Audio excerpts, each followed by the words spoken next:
Hello everybody, welcome back to TSTP Collects, and today I have something a little different, a little special for you guys, and something way unexpected as far as I'm concerned. So in my history of being an action figure collector, which is, I don't know, maybe 10 years now, the reputation that bootlegs have had has typically been associated with low quality. Every time you would purchase a bootleg, you would either have paint defects, joints that would fall off, joints that weren't too tight, joints that were way too tight. The figures were basically unusable. And in some cases, they didn't even resemble what they were trying to mimic. Now, I've had the original version of this figure. I've actually had three. By now, I've sold them all, but I still wanted one. It's a great figure. Everything about it, from its articulation, from its paint, the very design of it, I think it's based off of one comic book, if I'm not mistaken. It's one of Amazing Yamaguchi's best figures. It's also $260 now, if I'm not mistaken, as to where I got this figure for about $30 after shipping.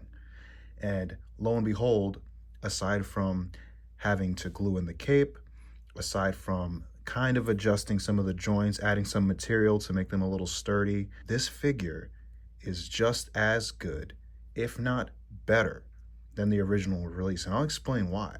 When I got the original version of this figure, it broke on me right away at the shoulder. The joint was too stiff, and it broke, and I had to replace it with a joint from another Amazing Yamaguchi that I wasn't using. And that was the original copy. This one suffers none of those defects. It does have some things that I want to talk about, but for what it is, it's essentially the same thing. So we're going to get into this figure and kind of see where it shines and see how it's different from the original. I wish I could show you guys the original. I don't have it anymore, but I have experience with it, so I'll try to explain it to the best of my ability. First, let's take a look at the box really quick. What you're gonna notice, and I don't know if this will be the case for you guys because it is a Chinese manufacturer, so your experience may vary. He does have a blue hue to him. On the original packaging, he's clearly white, grayish. On this packaging, it's clearly bluish. And on the back here, it's a little more apparent, where he seems kind of like Blue Knight instead of Moon Knight. All right, now that's out of the way. Let's take a look at this figure in all of his glory. Look at this. Can you really tell that this is a bootleg? Is it floppy? No. Are things falling off of it at all? No. Are his hands not sticking properly to him? No. In the package, the cape does not come attached. There's two prongs here where the cape is supposed to peg into, where you can, I guess, for the bootleg in particular, take the cape off and on as you please. In the original, the cape is glued in. If you're going to pay $265 for the real one, and you're going to pay $30 for this, and all you need is a little bit of super glue to make it normal, I mean, seems like a deal. However, if you're like underage and you don't know what you're doing, maybe hold off. For the most part, us adult collectors kind of know what to do with this. And as soon as you get this guy out of the package, just glue the cape in. If you don't want to glue the cape in, you don't have to. But once it's in there, just like the original. Another thing to note with this bootleg is the paint differences. This paint comes off to, the gray is pretty similar, the gray on the armor plates, but around here in this region, it's a little more silvery, as to where there's a pearlescent, almost purple white hue on the original. Now, there are many reasons for this. It could just be that this paint that they chose is just cheaper. And why not? They should save money if, like, the sculpt is going to be this good. I mean, it is. All right, so now that we've taken a good look at him, let's take a look at his accessories that he comes with. He doesn't come with this staff. This came from a Marvel Legends, but let's go.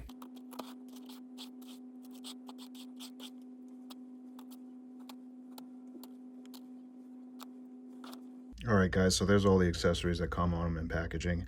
I don't got a lot to say. They have a pretty good replica of the original Kaiyodo Revoltech stands. Again, I rarely even open these. All right, so let's take just a quick look at these accessories. They're definitely not as high quality or as detailed. You can tell they're a little muddy compared to the original, but that's okay. I also have some paint rub on some of especially the baton accessories that he has. All right, so enough yapping out of the way. You have his angry face I have on him in package, which looks really good. No, actually, no, this is the angry face. That was the neutral face. And this is kind of like a surprised face. Again, these figures have more of a silvery hue to them than the original, but it's otherwise unnoticeable. You have two accessories that you can plug onto the figure if you want, is to kind of contain the cape. These don't work on this version the same way they don't work on the original version, unless you were to heat it up in hot water or something. And no one's going to heat up their figure in hot water with the cape right there. So these are essentially useless. And you have the main baton right here.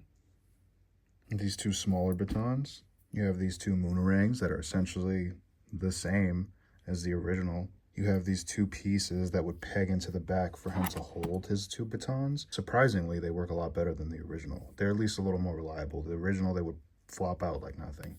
On the figure, we have two open hands, gripping hands for the poles. Here we have two fist hands. Here we have two relaxed open hands.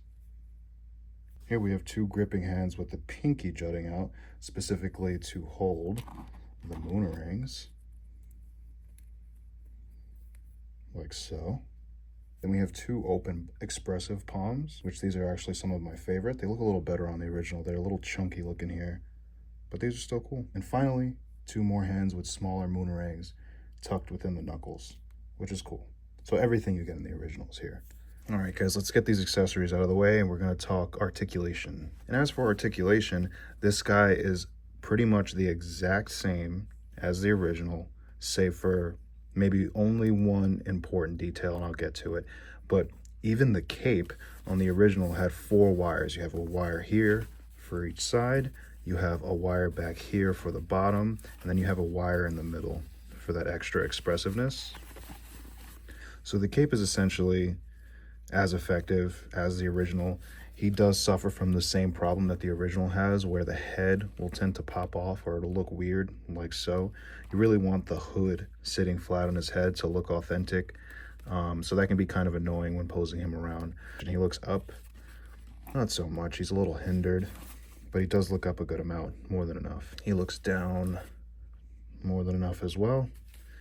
Side to side, because there's a ball joint here and a ball joint up by his neck. Side to side, not so much. He's kind of hindered by the cowl, but you still get some decent expression out of there. Down here at the shoulders, you have amazing Yamaguchi's kind of ugly shoulder joint system. And yes, this does have the amazing Yamaguchi butterfly system, where this goes in and out like so, where you have that cutout. But on this figure, it's kind of expertly hidden. It kind of looks like the design of the figure. And also the cape does a good job, just like the original, of covering up that shoulder articulation, giving the figure an overall aesthetic that's pleasing. At the shoulder, he does 360, no problem. His arms go all the way up here. You probably get a little more too, almost all the way up. As far as the butterfly joint goes, at its most severe, you can almost get him to wrap his own arm around his neck. This goes for both sides. Again, guys, the joints are not stiff, they're not loose, they're actually all perfect. I hate to say it, but they're all perfect. You also have a bicep swivel here, as if you needed one, because down here at the elbow, there's another swivel. And then at the forearm, another swivel. And then you have, obviously at the elbow, you have a double joint system that gets you way better than 90. Down here, you have a Yamaguchi wrist peg that gets you any type of movement you like. It's not hindered by the armor at all.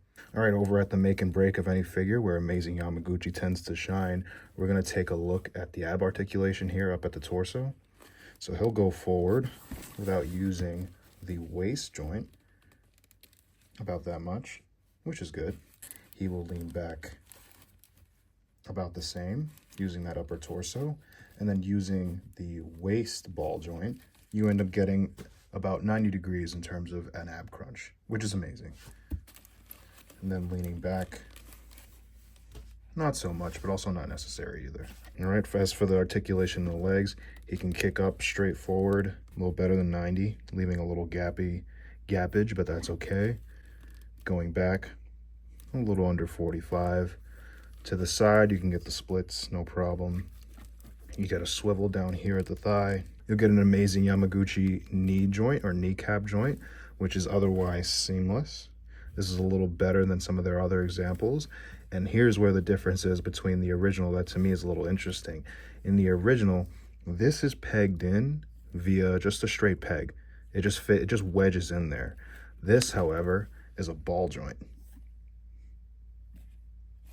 So keep that in mind when you're posing this guy around. Some people have said that these knees pop out way too easily. It's just you putting the wrong amount of leverage where it shouldn't be for a ball joint. But once you get used to it, you're not really going to pop it out any which way. Down here, you have a boot swivel. There's a ball joint in there which allows you to swivel and also move around like so. A little better than the original if you ask me. And then down at the ankles, you get to go up, down, ankle pivot, and then toe articulation. So yeah, guys, what can I say? This is not an original amazing Yamaguchi Moon Knight, but with a little TLC, it's effectively the same. Why would you get the original if this exists? There is no reason. If I were to rate this TL Toys Moon Knight, considering the fact that I spent $30 on it, considering that I'm having so much fun with it just being what it is and I have experience with the real deal, I'd have to give it a 10. As far as bootlegs are concerned, for $30, this is a steal. You can't get anything better than this. So we're going to move into some comparisons so you guys can see how he looks next to other figures, in particular other bootlegs. Here I have a bootleg Agent Venom, and believe it or not, this is not even a CT Toys Agent Venom. This is just some nameless bootleg company that pumped out an Agent Venom that is effectively just as good as the original. One thing I will say about these is that they're maybe a millimeter smaller than the originals, but it's otherwise unnoticeable. Here I have another amazing Yamaguchi bootleg, Deadpool, which is, I think, an even worse or even more egregious example of these cheap bootlegs being as good, or if not better, than the original releases, because better by sole virtue that they cost 20 bucks and not hundreds and hundreds of dollars, which who can afford really? I mean, some people can, God bless you, but for the most part, if you could spend 20 bucks on one of these figures and they would be this good with all the accessories working, why wouldn't you? And finally, I do have a CT Toys bootleg. This is the CT Toys Spider-Man 2099 from Into the Spider-Verse.